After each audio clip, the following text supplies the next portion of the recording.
Hey guys, and welcome back to this channel. In this video I'll be showing you guys how you can let TikTok basically edit for you by using AutoCut. So select a few photos or a few videos. I'm just going to select photos. Then I'm going to select the AutoCut button instead of next.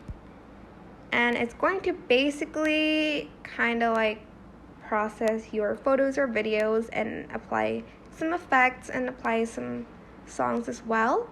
Just take a long time to process for some reasons, and it's going to basically put your photos or videos into a template. You can even add the sound. If there's sound, you can also